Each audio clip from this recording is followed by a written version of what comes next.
We are live. Welcome to another episode of the James Nolan podcast, where you know what we talk about. We talk about the New York sports aspect.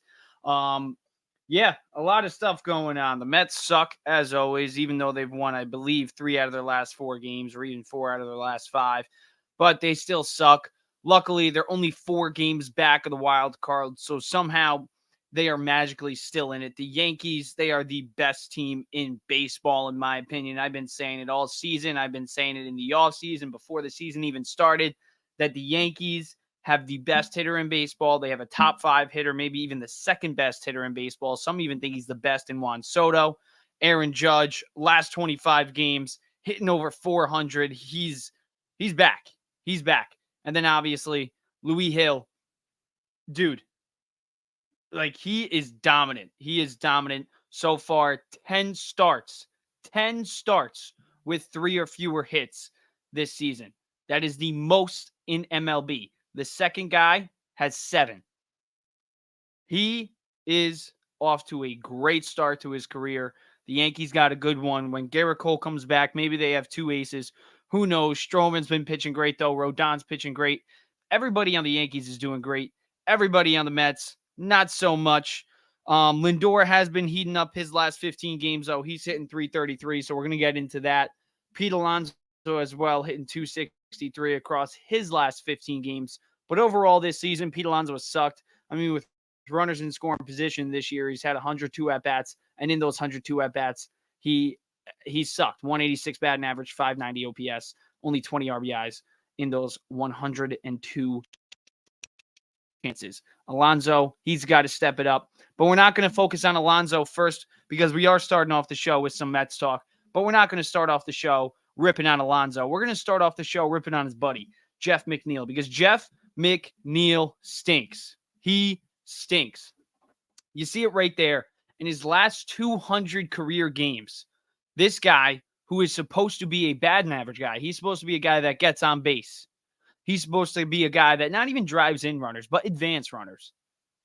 Get guys like Alonso, Lindor, get those guys opportunities to drive in runs. That's what he's supposed to be. Since he's won the batting title in 2022, and since he got that contract, and even though it is a team-friendly deal, he got his contract, he got his security. Since then, he's sucked. His last 200 career games, he's hitting 259, 684 OPS, 13 home runs. So when you're only hitting 13 home runs in your last 200 games, and you got a 259 batting average to go along with that, that's just unacceptable. That's unacceptable. Yet again, he's out of the starting lineup because he can't hit lefties. He can't hit in general, but McNeil needs to get off the Mets. It is time. It is time. Because realistically, when I look at this New York Mets team, Eddie Presti of the Morning Brew Sports, he says it a lot. This core is rotten. I mean, realistically, since 2017, 2018, we get Nimmo, we get Alonso, we get McNeil, and then Lindor joins the squad in 2020 or 2021. Like, we got what? One playoff appearance with this group. And one of the guys that I think needs to be the first to go out of that group is Jeff McNeil.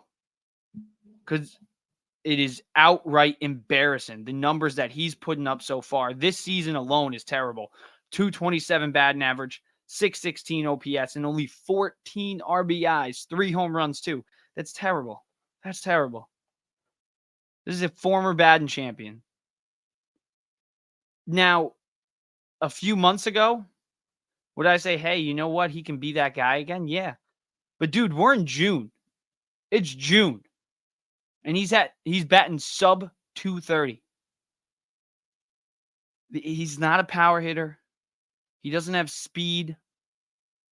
He doesn't draw walks. If Jeff McNeil isn't getting base hits, he has no use for any MLB team. Not just the Mets, any MLB team. He's a dud in the lineup. That's why he hasn't been in the lineup. Now, I say it all the time. There's 29 other GMs. There's got to be one dumb one. Just one dumb one that would take this guy off our hands. I think every Mets fan agrees with me right now. They want to see McNeil go. Let's get to the comments on McNeil. What's up, CP? How we doing, man? Make sure you guys go check out CP's. He's got really good contact on the Mets and Knicks. And also, Giants and Jets, they're coming back around, and he's got some really good Giants content. So make sure you check him out. What's up, Mez? How we doing, man? McNeil would be a ninth hitter on every team besides the Mets, and that's a fact. I mean, even on the Mets, he can't even make the starting lineup right now. What is it, game 3 in a row now for McNeil, or even 4 out of the starting lineup? Yeah, it's 3 games in a row now out of the starting lineup for Jeff McNeil. At least some good news. We got Francisco Alvarez, who caught a no-hitter in his rehab assignment the other day. So that's a good news. That's some good news. We're getting him back. And like I said before, to start off the show, we're only 4 games back. Anything can happen. I'm not expecting anything crazy, but I'm not opposed to still having that little belief in me. But I have no belief in Jeff McNeil. No belief. And Mez is right. He would be a 9-hitter on every other team. Every other team. So he's got to go. I think if we're getting rid of guys this season, he's got to be the first one. He's got to be the first one. Since he's got paid, I don't know. Maybe he doesn't work as hard as he used to, because that happens. That does happen. And based off the numbers, like, this is a significant drop. It's not just like he faded away. This is a significant drop off. The NL batting champion, and then now in your last 200 games, you're hitting 259. That's a significant drop-off. So something happened to McNeil. I don't know if it's the golfing. I don't know if it's working less. I don't know. You got that contract, so you feel like you got that security. You don't need to work as hard. Who knows? Who knows? But when it's all said and done, at the end of this 2024 season, whether we make the postseason, whether we don't make the postseason, whether we lose 100 games, whether we win 80 games, who knows? I don't want Jeff McNeil on the Mets when the season comes to an end. And we got replacements for him. It's not like we don't got replacements for him. Luis Angel Acuna, who started off the season slow down in AAA, he's been really heating up, and you know what he does. I know it's AAA. I know it's the minor leagues. We don't want to get all excited, but this guy, I mean, he was traded for Max Scherzer for a reason, because he's that good. Like, he's got that much potential. I think he's a better prospect than Brett Beatty, Mark Vientos, all those guys. He's different. I hope he's different. Now, a lot of Mets fans have said this before about prospects, but who knows? But what Acuna does really well, consistently, even from the start of the season when he was struggling, one thing that he does very, very well is hit with runners on. With runners in scoring position this year in the AAA, he's hitting .345 with an .827 OPS. And you know what the Mets don't do? No one on the Mets does. No one on the Mets does this year. They don't hit with runners in scoring position. And if we're going to keep benching McNeil, I think it's time we give this kid a shot. It's time we give this kid a shot. Why not? I mean, Mark Vientos, he's finally finding it, and we're going to get into that later. He's off to a tear in his first 16 games. But I think it's time to get rid of McNeil and give Acuna a shot. Or even just put McNeil on the bench and call Acuna up. It's time, man. It's time. And even in his last 10 games, he's hitting over 300, over an 800 OPS. And right there, you see it on the screen if you're watching. 345 batting average, 827 OPS with runners in scoring position this year. And he's fast as hell. A lot of stolen bases can come from that kid. And he's a pretty good defender. He's not an elite defender. He could become an elite defender. He's very young, only 22, I believe. So I give Acuna a shot. Why not? Especially with McNeil hitting like crap. 227 batting average. That's terrible. Terrible. But let's get in to some positive stuff on the Mets, because the Mets are only 4 games back of the wild card somehow. And they got another shot today against the Nationals, a crappy team, to get a little bit closer in that wild card hunt. They actually start in less than an hour. So, yeah, Severino's on the bump too, and Severino so far he's had an up and down season, 3.52 ERA. The Mets rotation as a whole hasn't been too well. Outside of him and McNeil, we've sucked. Even the bullpen, and we're going to get into that later. Edwin Diaz now on the IL with thumb injury, but 4 blown saves so far. But let's get in to the offensive guys. Pete Alonso, last 15 games, 263 batting average, 4 home runs. Not too shabby, but the reason I want to focus on Alonso right now is I do want to start off with the bad and then work in the positive stuff later. But Alonso so far sucks. 237 batting average, 14 home runs, 31 RBIs, 784 OPS in a contract year. Listen, the trade rumors are just going to keep heating up as long as this keeps up. That's it. That's it right there. And also, Pete Alonso's stats with runners on, I pointed at it in the beginning of the show, but 102 at-bats is a pretty big sample, especially at this point in the season. When you're batting 186 batting average, 590 OPS, only 20 RBIs with runners on. Not with runners in scoring position, with runners on. That's my bad. With runners in scoring position, he still sucks too. I don't have the exact stats, but he's hitting below 300. I mean, hitting below 250. But yeah, Alonso with runners on, that's terrible. It's terrible. That's not what you want out of who's supposed to be your top hitter. Like, realistically, he is supposed to be our top hitter. People say it all the time that he's better than Francisco Lindor. Well, if you're better than Francisco Lindor, this is unacceptable. At least Lindor in his last 15 games is hitting 333. He's starting to heat up a little bit. We're going to get into that later. But Alonso, this is unacceptable. And like I said before, as long as these numbers stay here as the season goes on, Alonso won't be wearing a uniform that says New York or Mets across his chest. It's just a fact. And I hate to say it. I really do. I love Alonso. But he's just not, at least these last 2 seasons so far, he's not what he used to be. Now, last year, yes, he hit over 40 home runs, but that's not just who he is. Like, we know that.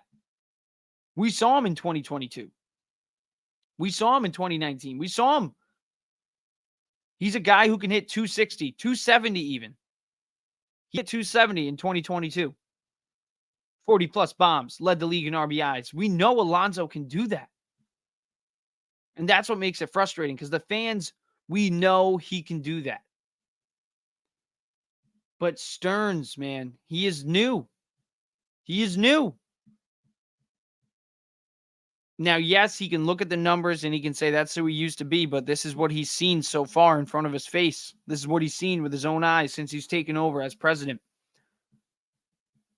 And I guarantee you, if this keeps up, Alonso is going to be dealt elsewhere before the trade deadline.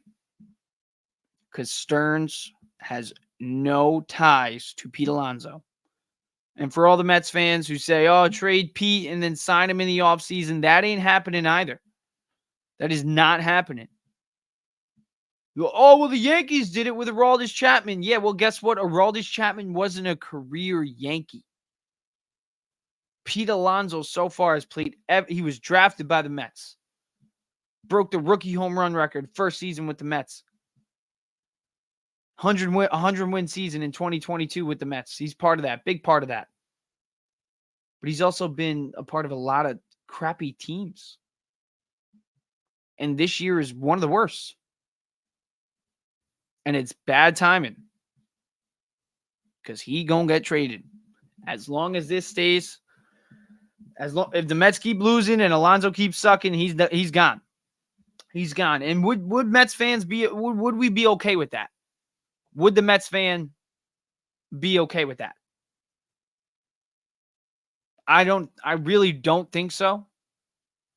But I think at the end of the day, there's still going to be Mets fans. Yeah, it's going to suck. But another good point to bring up in this whole thing, DeGrom. We all thought the Mets would bring back DeGrom that whole year, but as the season kept going, we all had a feeling, oh, maybe Cohen won't bring DeGrom back. DeGrom was a career Met. DeGrom had just as many moments with the Mets than Alonso. I mean, back-to-back Cy Youngs, Rookie of the Year. Like, this guy did it all with the Mets. And him too, he was part of that 2022 run into the postseason. He was the only guy in 2022 to get us a playoff win. And the Mets let him go. And yeah, injuries happen, but listen, career Met. Injuries happened to DeGrom. That's why they let him go. And Alonso right now, I mean, since 2022, he hasn't been the same. And with Stearns here, I just don't see it happening. And you know what else was weird? Last offseason, Mets were trying to trade Alonso to the Brewers. And Stearns basically already knew he was going to go to New York. So he was already trying to get rid of Alonso. He was trying to get Alonso off the Mets before he was even on the Mets. So that's something that I find interesting in this whole case. But I found it interesting since Stearns took over. It's like, well, you were trying to trade for Alonso. And everybody knew.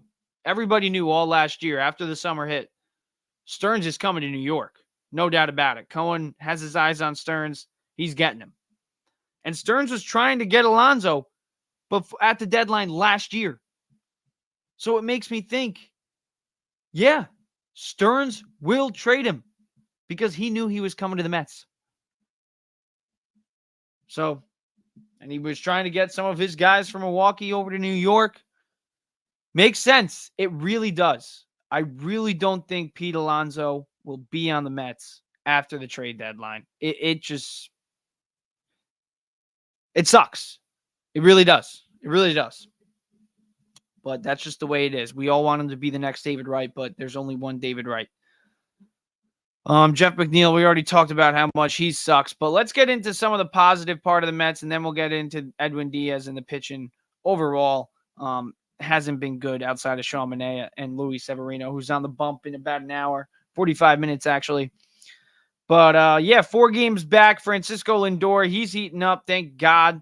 Overall in the season, he's still hitting 232, but in his last 15 games, he's hitting 333, 21 hits in those 15 games, 8 RBIs, 906 OPS. And this is what Francisco Lindor should be. This is who we traded for. This is who we gave that $300 million contract to. This is exactly it. Now, I don't want to rub anybody the wrong way. Lindor has sucked this year. There's no other better way to put it. And I'm not saying he sucks because he's getting paid $300 million and he needs to hit 30-plus home runs and steal 30 bases and hit above 270. I'm not saying that's the reason why. I'm saying the reason why he needs to do that is because his name is Francisco Lindor. We saw it in 2022. We saw it last year when he went 30-30 for the first time as a Met. The first time a Met had 30-30 since David Wright. Lindor's got it. Lindor can do it. And yeah, people get pissed off when you bring up his Cleveland numbers because when he was with Cleveland, he was probably the best shortstop in baseball. Like, let's be real. He was the best shortstop in baseball. A lot of people say, well, we shouldn't expect that. No, we should expect that of Lindor. Now, do I expect him to be the best shortstop in baseball? No, but I expect him to be in that conversation. Hell yeah. And so far this season, he really hasn't. And you can use numbers like F4. You can use even WAR. You can use all those fancy stats and metrics. But at the end of the day, he's hitting 232. We need him to keep this up, what he's done his last 15 games. The 333 batting average. I don't need him to hit 333 all year long. Bring that batting average up just above 260, 265 even. That would be nice. Lindor, we all know who he is. We all know who he can be. When Francisco Lindor is at his best, he is in the conversation as the best shortstop in baseball. I put him as top 3. I put him right up there with Bo Bichette and Corey Seager all the time. But when Lindor is at his best, it's hard to argue that he's not better than both those guys. It really is. He's that good. So if he keeps this up, then yeah, only 4 games back of the wild card. Even though we're 26 and 35, 9 games below 500, we're 4 games back of the wild card. And It's only, it is June, but it's only June 5th. We got time to turn things around. And you know what happens in the month of June? Francisco Lindor starts to heat up, because you know what Francisco Lindor did in the month of June last year. Let's look at his numbers. In June 2023, Lindor actually sucked. He hit 230 with 6 homers. All right, Lindor, I kind of look like an idiot there. I believe it was August when he started to turn things up. He had a 305 batting average in August. So, yeah, August is when he took off. But you know what? Maybe bring it up a month earlier now, Lindor. June, this is the month. Last 15 games, 333 batting average, 21 hits. Keep that going. Keep that going, because we can't see what he's done so far. Like, these numbers suck. Let's just be honest, guys. Let's be honest. A 232 batting average out of Francisco Lindor sucks. You don't even need to bring up the contract. Screw the contract. It's Francisco Lindor. Just the name recognition alone. We know who he can be. We know he's one of the best, if not the best shortstop in baseball. A 232 batting average and 300 on-base percentage is unacceptable. But at the same time, in the last 15 games, he's shown us he might be back. And if he's back, with the Mets 4 games back, all we need to do is say, Alonso, come on, get going. Get rid of McNeil. Get Acuna up here. Somehow, if Sean Manaea and Luis Severino can clone themselves, that'd be nice, because outside of those two, the Mets starters suck this year. Even the bullpen, like Reed Garrett, is starting to suck now too. And everybody was like, oh, we got to keep him. He's going to be our long-term closer. Why would you say we should trade Reed Garrett, dude? I don't know, because look at his numbers in his previous years. He never even pitched over 50 innings in his entire MLB career, and he's 31. Come on, guys. Use your brain. He's going to be trade bait too. So if the Mets suck, we're trading guys. But the one guy who's not getting traded is Francisco Lindor, so I'm rooting for him. And every Mets fan should too. When we boo this guy, I think it makes no sense. Like, boo him all you want, but at the end of the day, Lindor is a Met. He is not going anywhere. Pete Alonso might, Jeff McNeil might, JD Martinez might, but Lindor, nah, he's staying. So I don't get why everybody is like, oh, I hate Lindor. Get him off the team. No. Be realistic, guys. He's not getting off the team. So all we got to do is keep rooting for him, keep our fingers crossed, and hope Lindor can become the best shortstop in baseball again. Because we all know at the end of the day, when Lindor is playing at his best, he's one of the best. So as long as he keeps it up, as long as he continues to get going. And listen, we're playing another, like I said, I love the Nationals because they suck, and I love beating them up. I love beating them up. And right now, they're ahead of us in the wild card standing. They're a game up. So it'd be perfect opportunity to get that game up on them. And yeah, I think it starts since he's been in the top of the order too. He's done pretty good. He's done pretty good. Last game, last night, 2 for 5 with a double. June 3rd against Washington, 1 for 3. So he's having a very good series. And you know what? Another good opportunity. The Mets game is delayed. Damn. They're delaying the Mets game. Breaking news, guys. Breaking news. Light rain shower. Nobody plays in the rain anymore. Never mind, it's pouring, actually. That's what somebody just said.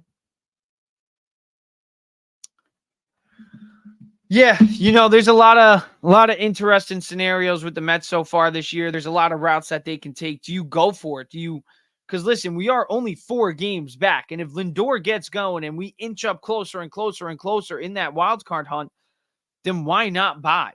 But even if we buy, do we still trade guys like Reed Garrett, JD Martinez, even Pete Alonso? Because, like, at the end of the day, if Kodai Senga comes back, even Severino. Like, do we trade Severino and Manaea? Those are 2 guys we might trade too. Like, these are guys that they are on tradable contracts. We don't want to lose them for nothing.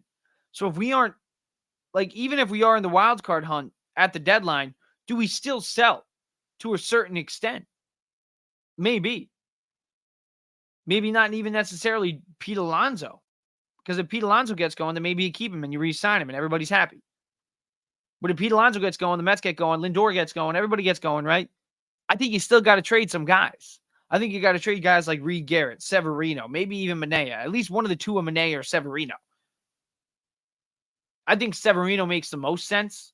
I think he's got the highest value. He's got the track record of being a former ace with the Yankees, former All-Star. So I think he makes the most sense. And I think McNeil, maybe he's kind of starting to find himself in the league as a veteran pitcher, just a sustainable guy, middle of the pack in the rotation. Nothing too crazy out of him. Every now and then you'll get a great start. Every now and then you'll get a terrible start. But you know what? He's a good pitcher to have in your rotation. So if we're trading one of those guys, I would trade Severino based off that.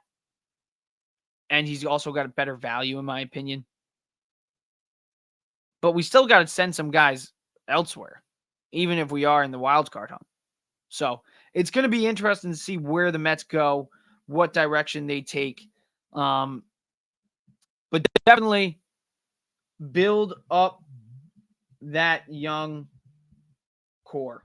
Because one guy I think a lot of Mets fans are shocked about is Mark Vientos. Mark Vientos, man, comes up, gets sent down, comes back up, 339 batting average, 1.045 OPS, 5 home runs in 19 games this season. So Vientos has been a pleasant surprise, especially since Brett Baty kind of sucked. But then again, Brett Baty, his first few games in the season, he started off pretty hot and then he started to suck. So I'm not going to get too ahead of myself, but Vientos, he tore it up in AAA every single time he was there. He tore it up at every single level of the minor leagues. Vientos can freaking hit. He's got pop. Even when he was putting up subpar numbers last year, when he had that short stint in the MLB, he had some pop. Some of his outs were hard outs. And when he hit home runs, they were far. He's got pop. He's got a long swing. But he's kind of fixed it a little bit this season. Kind of see it. I'm not going to tell you I'm a baseball fanat, but you can kind of tell a little bit. And the numbers show it. So, I'm not expecting him to hit 339 all year and have an OPS over 1,000. But if he can keep his head above water, hit 270, 280, keep hitting home runs, keep the power coming, I think he stays. I think he stays around. Whether it's as a DH, because we could trade JD Martinez and insert this guy as our DH. Boom. Just like that. Just like that. Even if we are at the deadline and we're in the wild card hunt and we want to buy and sell, trade JD, make this guy the DH. I'm not saying you got to make Brett Baty the third baseman now. The Mets got options, especially they're going to get more options if this is sustainable. I don't think the 339 batting average over 1,000 OPS, like I just said, that's not sustainable. But the home runs, the pop, the power. I think Vientos, we got some. I think maybe we got some. Who knows? Let's talk about Edwin Diaz, and then let's wrap up the Mets, get into some Yankees talk, and then we'll wrap up the show with some Knicks. He's on the IL right now with thumb injury, so we're not going to see him pitch for a little bit. But, so far in 20 games this year, 4 blown saves, and that is not Edwin Diaz. And yes, he's coming off an injury, and I believe that Edwin Diaz will come back, and I think he'll come back better than ever. He started off the season looking like, yes, did the velocity tick down a little bit? Yes. But in the beginning of the season, when he was actually looking sharper than ever, in my opinion, he looked sharper than ever. He was kind of, better control. Yes, less velocity, but better control. He just looked more calm. He looked okay. Now everybody's getting to him, and then obviously the thumb injury happens, but 4 blown saves, that's not him. But why am I bringing up Edwin Diaz? It's not even necessarily to harp on Edwin Diaz or rip Edwin Diaz. Because like I said before, Edwin Diaz, in my opinion, he's going to come back and become the king of New York again. He has 4 blown saves this year, right? Let's see how many blown saves he had in 2022.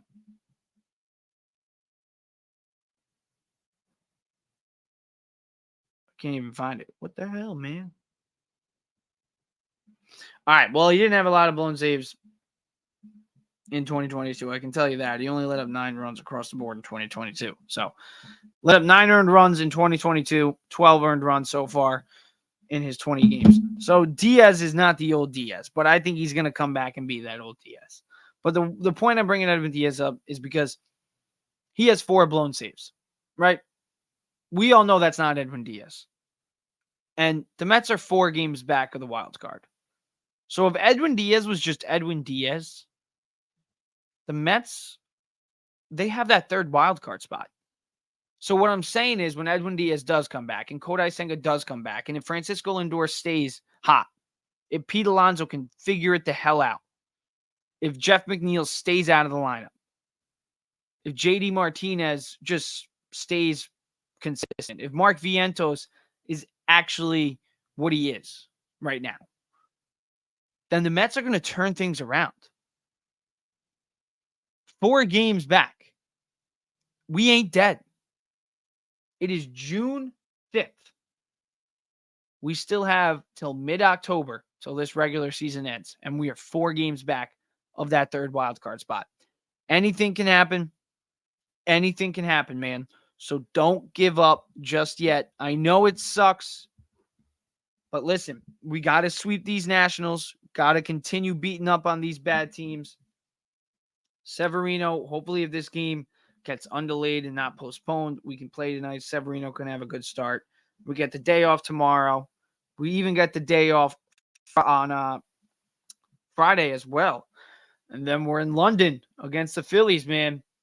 We're in the London MLB tour for 2 games. And then, yeah, we got another day off, another 2 days off. So we get some rest, and then we're back home against the Miami Marlins. So, Marlins 21-40. That's another easy opponent. So hopefully we can finish off the sweep on the Nationals, beat up the Marlins. And then we got the San Diego Padres, who are 32-32, but we all know they ain't all that. And then we got the Texas Rangers, who are kind of struggling this year. And then Chicago Cubs kind of struggling this year as well. And then the Astros, who are having a similar year, 28-34. So the Mets, and then the Nationals again for a 4-game series. And then we got the Pirates, Pirates, Nationals, Rockies. We have a soft schedule. And then the Marlins again. So the Mets basically, until July 23rd when they play the Yankees, they don't have a tough opponent on their schedule. So they got to take advantage of these next few weeks over the course of this next month and a half of baseball for the Mets.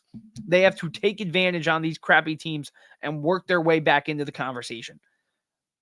Now that I really just took a look at that schedule, I really believe now the Mets can freaking do it.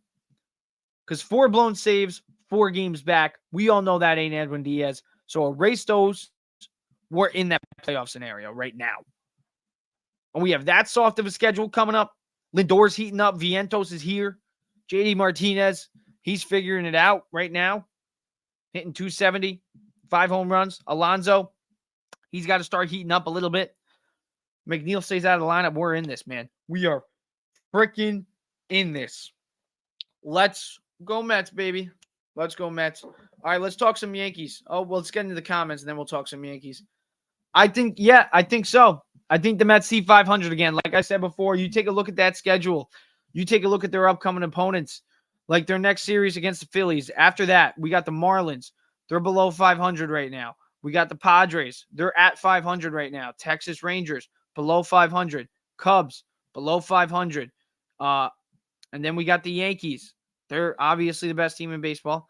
And then we got the Astros below 500. Then the Nationals below 500. Pirates below 500. Nationals again below 500. Rockies below 500. Marlins below 500. So until July 23rd, when we have our second series at New York Yankee Stadium, the Mets only got 1 team above 500 on their schedule. They got to take advantage of that. So I do think we will see 500 again. I do think the Mets turn it around and get back in the wild card hunt in that top 3. Not just like right now we're in the hunt. I think they get back into that into the actual wild card scenario. So yeah, I think we do see 500 again, but they got to take advantage of that schedule. Like I said, Lindor's got to stay hot. Vientos has got to stay hot. JD Martinez, Alonso's got to get going. McNeil stay out of the lineup, and the pitching's got to get better because the Mets pitching has really been what's bringing them back. They got the 20th worst ERA in the entire league. Well, not 20th worst, 20th best, I should say. So, yeah. 4.26 ERA is unacceptable out of the rotation. And Stearns is supposed to be a guy. Oh, he's got the pitching lab. We're going to have such a good rotation. Outside of Severino and McNeil, the Mets pitching has sucked. So we got to step that up. I think we step that up along with Lindor, Alonso stepping it up. I think we get going. I think we do get going. And especially take advantage of that easy schedule. But yeah, let's flip the script. Let's go to the Bronx. Let's talk about the Yankees for a little bit. Then we'll talk about the Knicks. Then we'll wrap this thing up.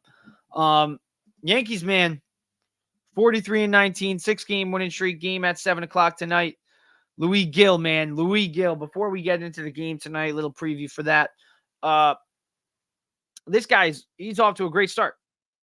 Last night against Minnesota, 6 innings pitched, 6 strikeouts, 1 hit allowed, 0 runs. He's already got multiple starts with 1 hit allowed, and then 10 starts. 10 starts this year with 3 or fewer hits allowed.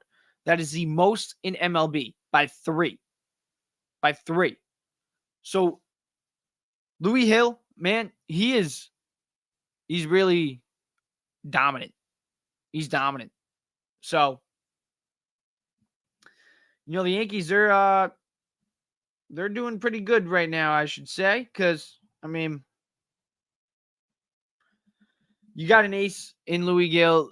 Garrett Cole is looking phenomenal in his rehab assignments. He's coming back pretty soon. So you got 2 guys. He's also leading the league in ERA too. That's another thing. I want to point that out real quick. Not just the AL, the MLB. So when you get Garrett Cole back, I think you got 2 aces. And then when you look at Rodon and Stroman, they're pitching phenomenal this year. They're pitching phenomenal, especially Marcus Stroman.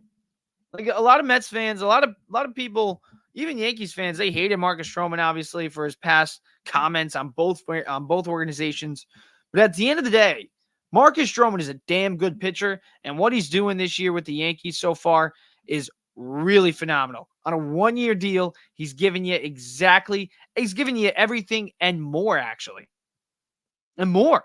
He's blowing past the expectations for this year. When you look at Stroman's numbers this year, let's look at Stroman's numbers this year. 4-2, 2.76 ERA, 55 strikeouts. That's pretty good. That's pretty good. But we're not here to talk about Stroman and Rodon just yet. Let's talk about Gill. Yeah, Hill, man, he's Louis Gill. He is am I saying his name right? Louis Gill. Can somebody correct me or tell me I'm right? I don't know. Who knows? Yep, but he's pitching phenomenal. And do I think this is sustainable? I think hell yeah. I mean, he's 12 starts in right now. He's been not just avoiding runs, but he's been getting strikeouts. He's unhittable. He's unhittable. Like, you look at his game log this year. 85 Ks and 69.1 innings. And look at his game log. 1 hit allowed in his last start. 2 hits allowed in his last start. 1 hit allowed in his last start. Across his last 3 starts, only 4 hits allowed. That's insane. 5 hits allowed against the Chicago White Sox, but only 1 earned run allowed there. Against Tampa Bay Rays, 3 hits allowed. Against Houston, 1 hit. Against Baltimore, 2 hits. Against Milwaukee, 6 hits. Only lets up. Oh, he did let up 5 runs there. Only start where he let up more than 3 runs. Against Baltimore again, 2 hits. Against Tampa Bay, 2 hits. Against Toronto, 3 hits. Against Toronto, 2 hits. And then his first start against Arizona, 1 hit. This guy's ridiculous. This guy is absolutely ridiculous. Did the Yankees get lucky? Yeah. Hell yeah. Did he get lucky? Hell yeah. Because without Cole going down, you don't get this. And now when Cole comes back, you're already the best. Like, I'm already calling this team the best team in baseball without Garrett Cole. And when Garrett Cole comes back, they're going to be the best rotation in baseball. You'll have Cole. You'll have Heel. You'll have Rodon, Stroman, throw in Clark Schmidt. You're good. You're good.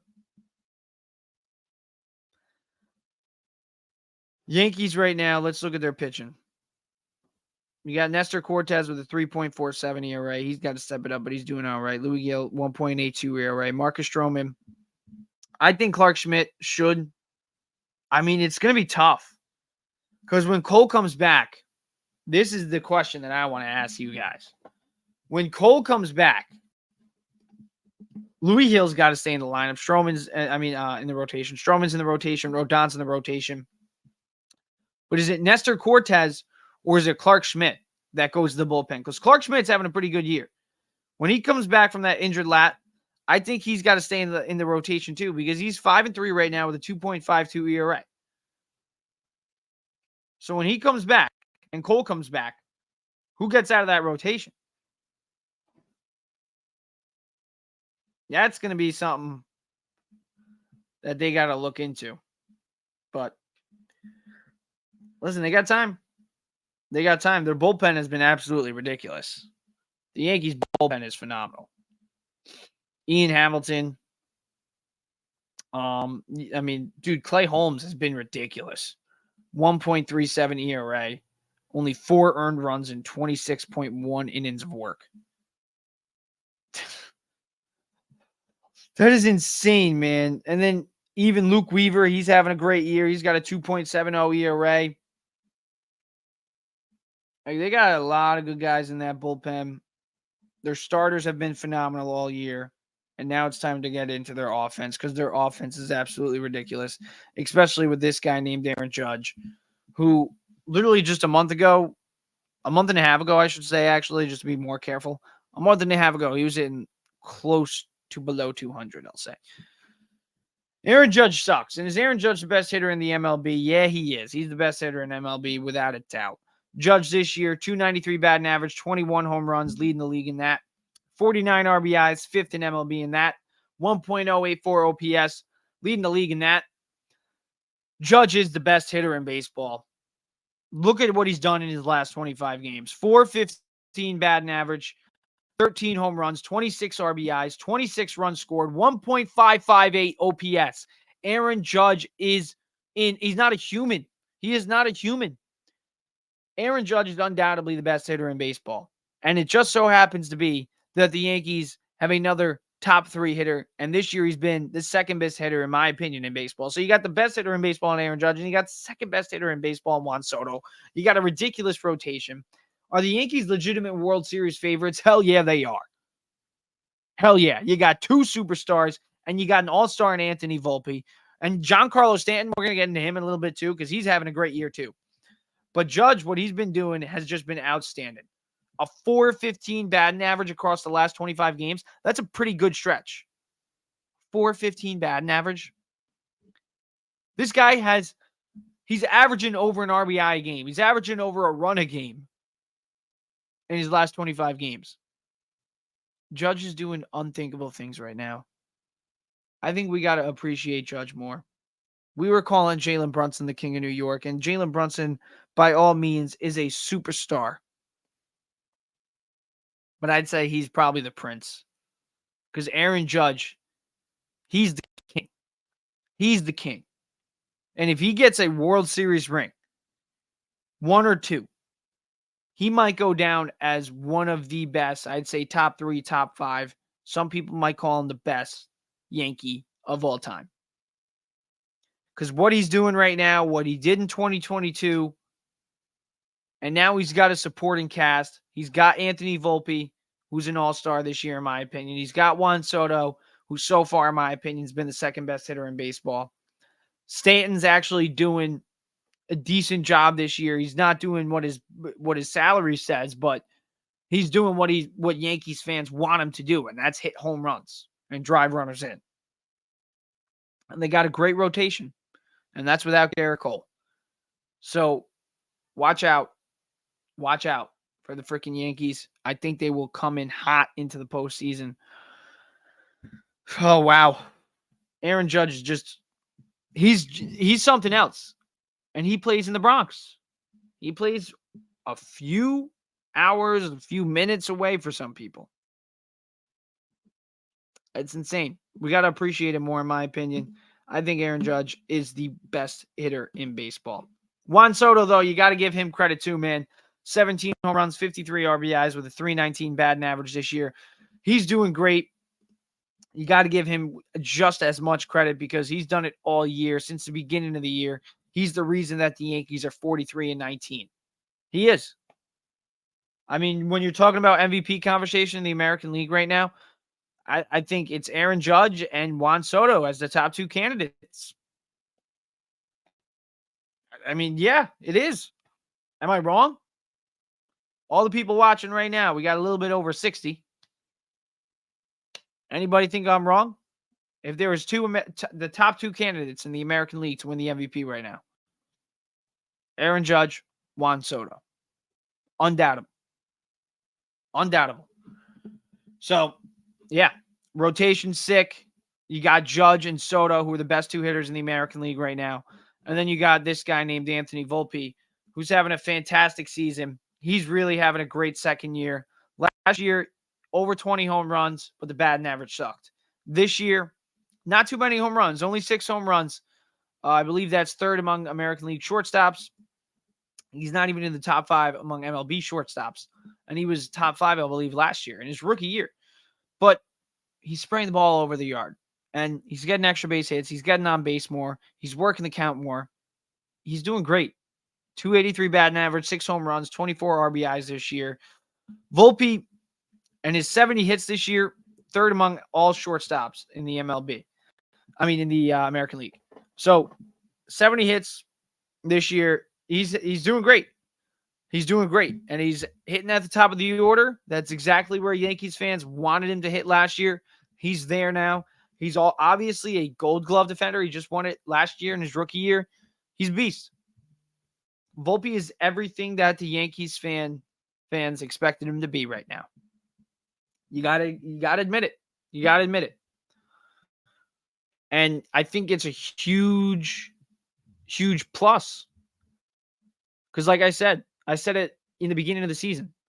When Volpe and Soto were the only ones producing. Once Judge starts producing, you got 3 guys who are going to be going off at the same time. Yankees are going to be hot. And right now, you got 3 guys. Volpe, Judge, and Soto. All 3 of them at the same time. They're going off. That's why they're on a 6-game winning streak. A lot of it has to do with the pitching. Yes, pitching is 100% the reason why they're on a 6-game winning streak. But it's also because of those 3 guys. And now that Volpe has inserted himself into the mix of all-stars in the Yankees lineup, when one of them is doing bad, that's fine. Because when Judge was not doing too well, the Yankees were still winning because they had Volpe and Soto producing.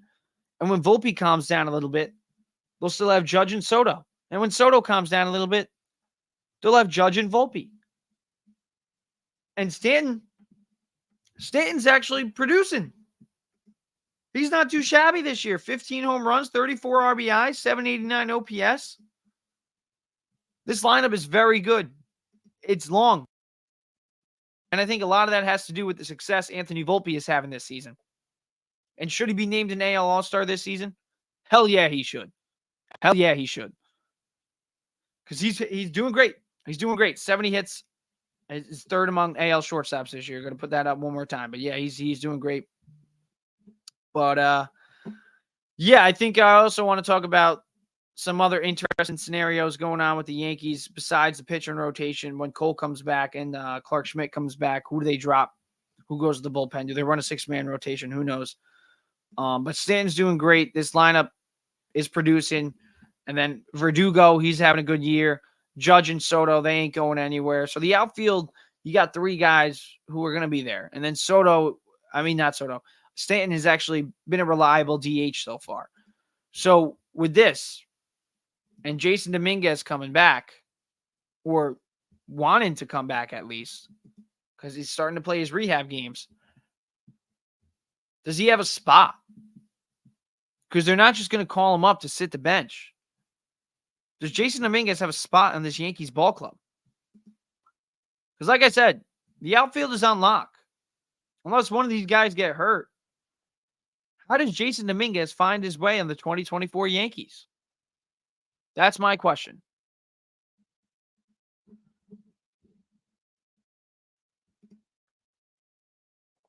We got the rain delay at the Mets Nationals. Thank you, Yuki. But yeah, I'm not sure what the Yankees' plan is because once Dominguez comes back, it's going to be tough. Like, where do you put him? Where do you put him? And it's not like he can be a utility player and play the infield because I'm pretty positive he's a lefty. So the Yankees are going to be in a tough pickle. They're in a tough pickle when Cole and Clark Schmidt come back. And now with Jason Dominguez trying to make his way back up to the ball club, they're going to need to mix things up a little bit. Let's go over Jason Dominguez's stats last year when he was in the league for a little. And he's dominant. 21 years old. He's a very good ball player.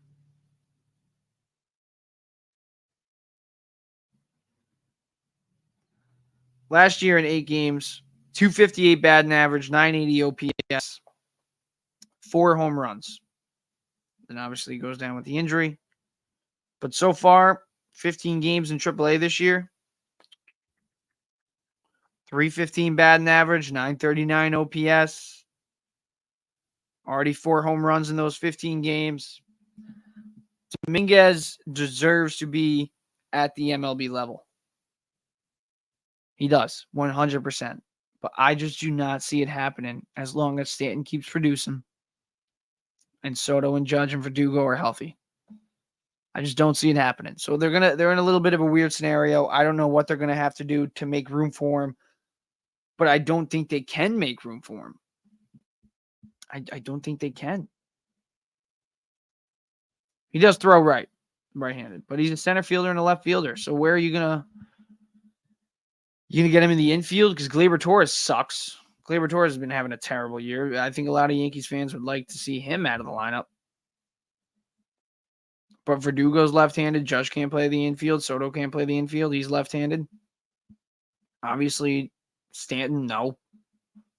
So where do you make room for Jason Dominguez? I don't think he has a spot on the 2024 Yankees, unfortunately. But Rodon's on the bump tonight. He's having a decent year so far. This season, he's 7-2 with a 3.09 ERA. His last start, let's take a look at his little game log. Last start went 6 innings against the Angels, 3 hits allowed, 3 runs, lets up the home run. But against San Diego, he actually did have a lot of success. 6 innings, only 3 hits allowed, no earned runs allowed, or runs actually. So yeah, Rodon, I've said it before, he was brought here to be an ace. He was brought here to be what Louis Hill is doing right now. Now, these numbers are good, but we do need to see better because he's getting paid $160 million. Everybody in New York's always like, contract this, contract that. Francisco Lindor's contract, Aaron Judge's contract. Pete Alonso wants a contract. Contract. What about Rodon's contract? He's got a $160 million deal. He wasn't brought here to be a number 3 or number 4. He was brought here to be a 1B, a 1A, or 1 when Garrett Cole is out. So he needs to dominate. And I think he will. He's having a good year. And it's his second year in New York. He came off an injury last year. So I expect him to have another good start tonight. But yeah, let's wrap up this baseball talk. Yankees 7:05 tonight against the Twins. Rodon on the mound against Chris Paddock. Remember when Chris Paddock had all the hype? He had a lot of hype. When he was with the Padres, he actually did pretty well in his rookie year. In 2019, he had a 3.33 ERA. But outside of that, he has really fell off. He threw hard, dude. Still kind of does. So the Yankees I wouldn't say he's a tough opposing pitcher. 4.57 ERA, 4-2 record, and you got Soto, Volpe, and Judge, Stanton.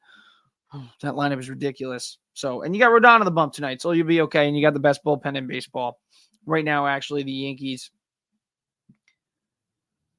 they're first in runs allowed. They give up 3-point runs a game, which is first in MLB. So, yeah, Yankees. I think they win tonight. You want to take a bet tonight? Take Yankees money line. That's that. If you want to win some money, that's like everybody always talks gambling on sports podcasts. That's my gambling tip. Bet Yankees money line. They're gonna win again tonight. Yeah, let's get into the Knicks, man. Let's get into the Knicks and then let's get this show on the road. Julius Randle trade rumors. Let's talk about it. I don't like him. Julius Randle for Lauri Markkanen? No. Julius Randle for Mikal Bridges? No. Julius Randle for Devin Booker? No. No. This guy has 2 All-NBA selections in the last 4 years. And it would have been 3 in the last 4 years if he was healthy this year. This year, he went 24 points per game, 9.2 rebounds per game, 47.2 from the field, shot a little bit over 30 from 3.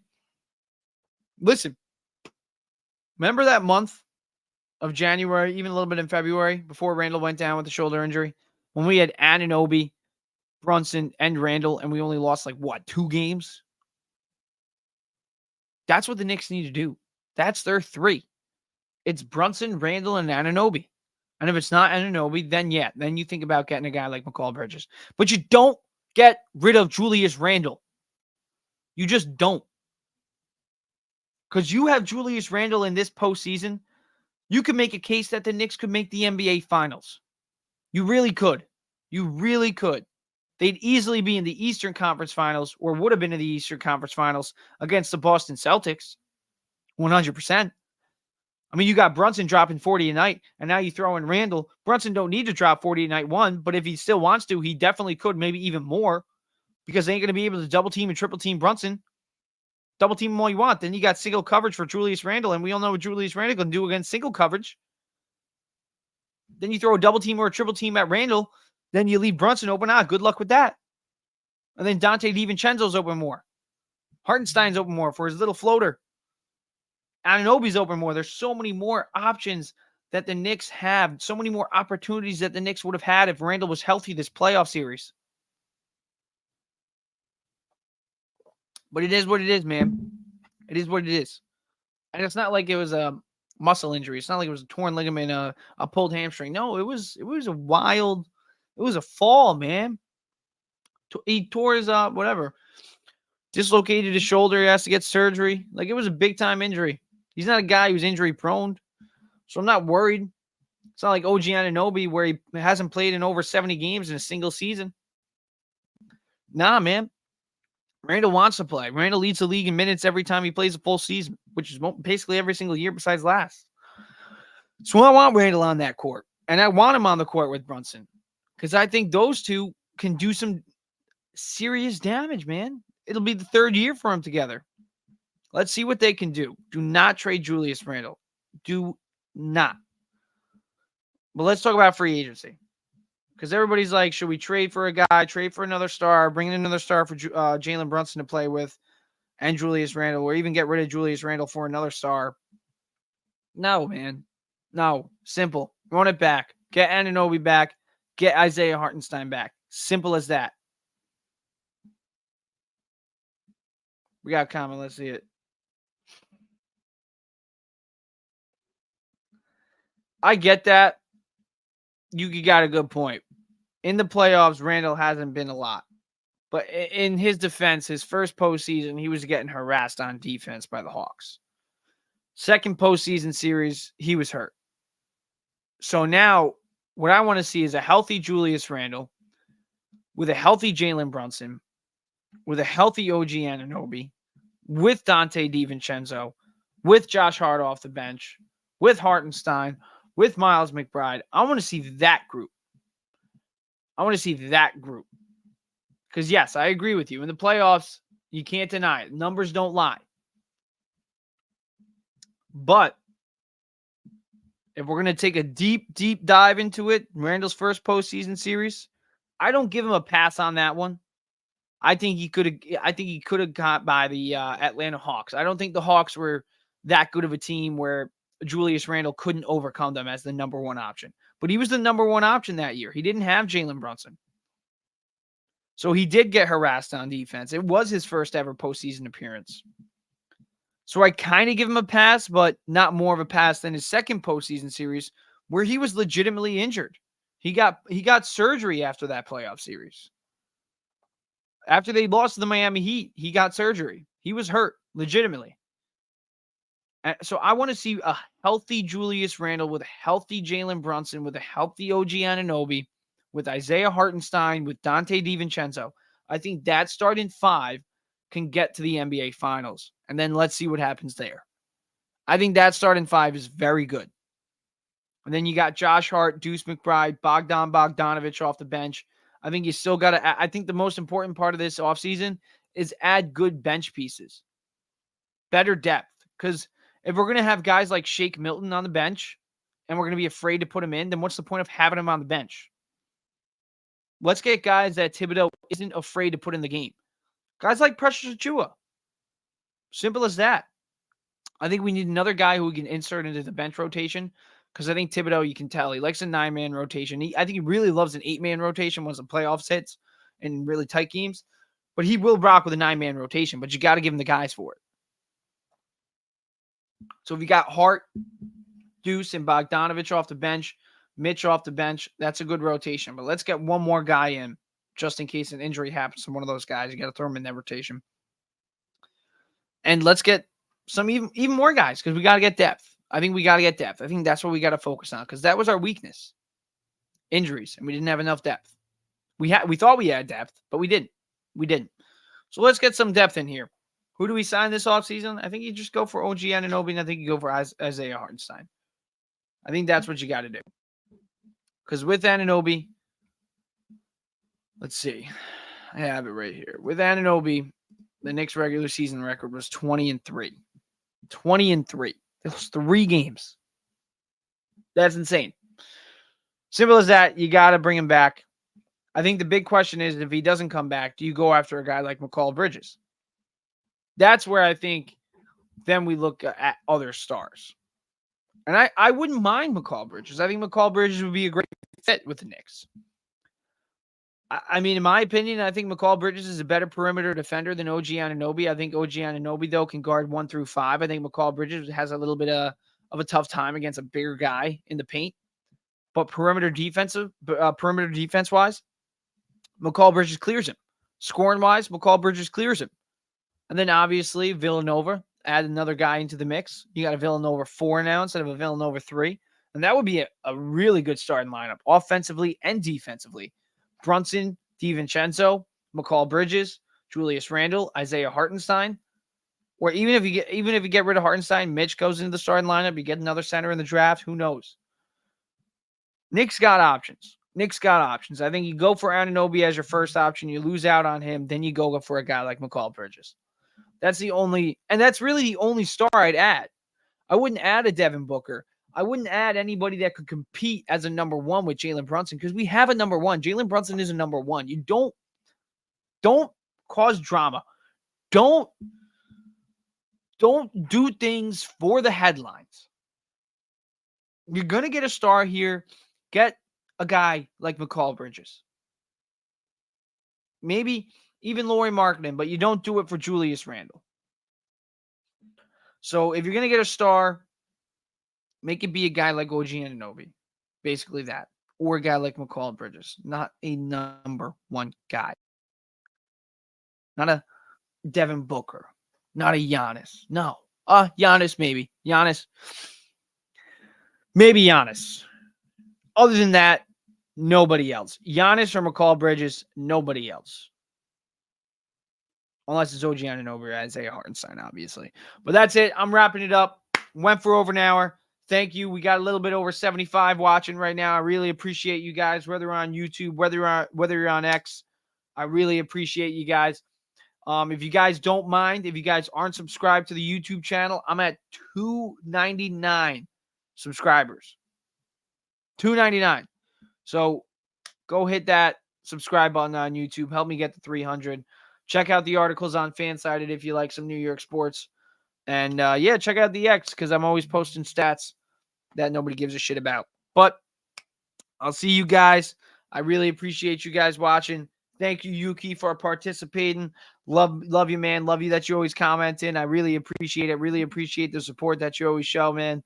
And then Mez, CP, thank you as well. Make sure you go check out CP's content, by the way. He's got really good content. I'm pretty sure he's going to be going live, actually, pretty soon. So make sure you go check out his channel on YouTube, CP Mets and Knicks. I'll put it up right there. That's his tag on YouTube, so go look it up. All right, Let's go Mets if they get this game undelayed. Hopefully it's not postponed because I'd like to cap off this sweep. And you know what? I do want to see the Yankees continue their win streak. So let's both. Deuces. Oh, and we'll also talk some more football on the next pod, I promise. Jets and Giants.